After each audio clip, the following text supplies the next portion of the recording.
In this lesson, we'll start connecting the horse's vertebrae rig to its animation controls. To deform the vertebrae spline, we can have it skinned indirectly to our animation controls. Let's go ahead and get right to work. We will create a point helper. Heading over to our modify panel, let's go ahead and make this a box cross and set the size to 20. This is going to lie right on top of our vertebrae A helper, so we'll just want to increase the size a little bit more for selection. And now at this point, we can go ahead and quick align this to that helper. So I'll go ahead and grab the helper object and use the quick align tool. Great. With it still selected, let's go ahead and rename it to PT ENV, since it will be an envelope of the vertebrae spline, followed by pelvis 01. Okay. The next step is to go ahead and add this to the objects to hide layer. Alright, great. At this point, we can go ahead and clone this with Control V.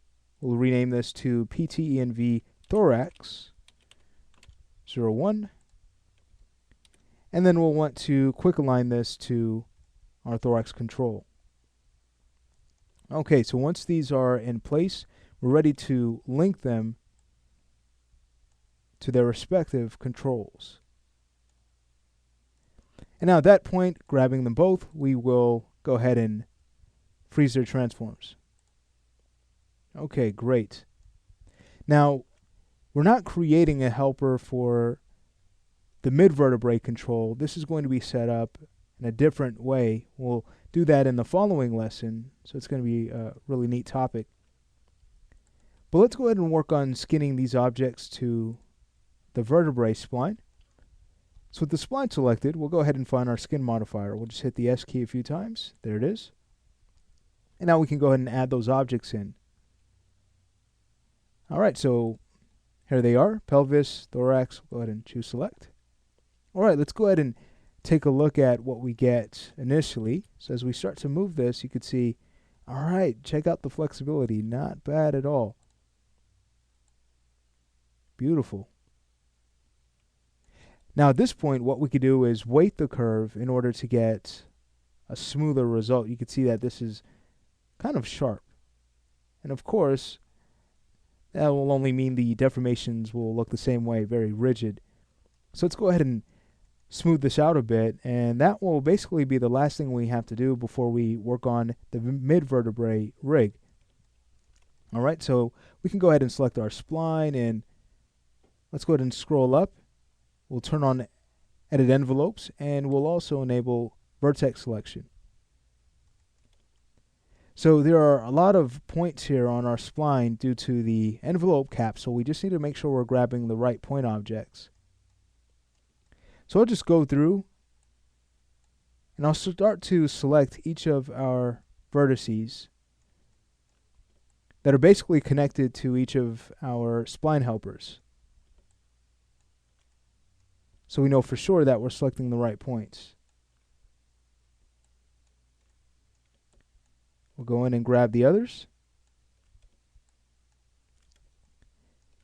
And then we can head over to our weight table. If I were to alt-right click, you can see that now it's enabled and I can access it from here. Or feel free to just scroll down and grab it from here. Alright, so we can see all of the weights on the object that we're currently editing. What I'd like to do is switch the display to selected vertices, much more manageable.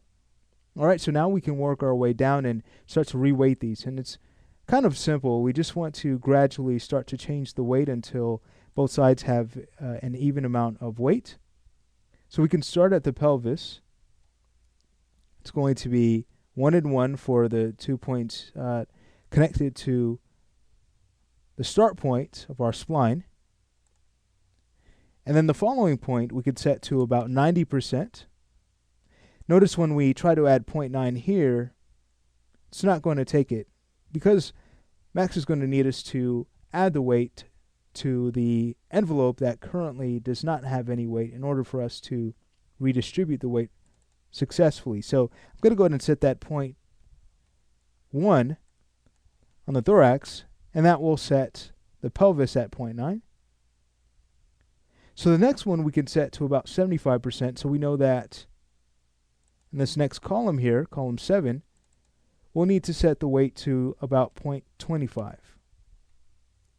All right, now for vertex 10, we can set this to half the amount, so I'll set the weight to 0.5.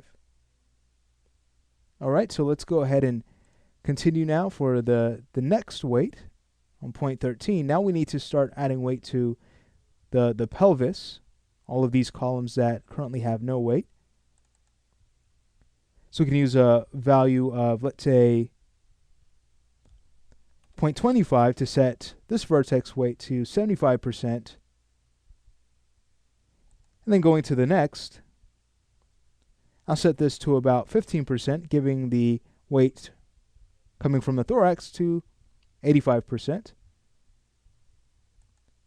And then the following point we can set to something even less, let's say about 0.05. All right, then following that, we can go ahead and take a look at our spline deformations. So I'll go ahead and exit edit envelope mode. And now, as we start to move our controls, we should notice something a lot smoother. Beautiful. Very neat. Let's go ahead and try some rotation. Okay, I can't wait to see how this is going to look when we start to skin.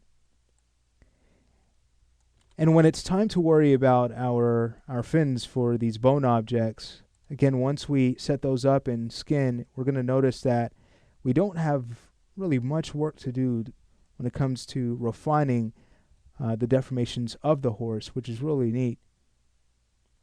Well, we have everything connected. Of course, we need to worry about the twist rig, and we'll get to that very soon. But before that, we need to hook up our mid-vertebrae control object. And that will be done in the next lesson.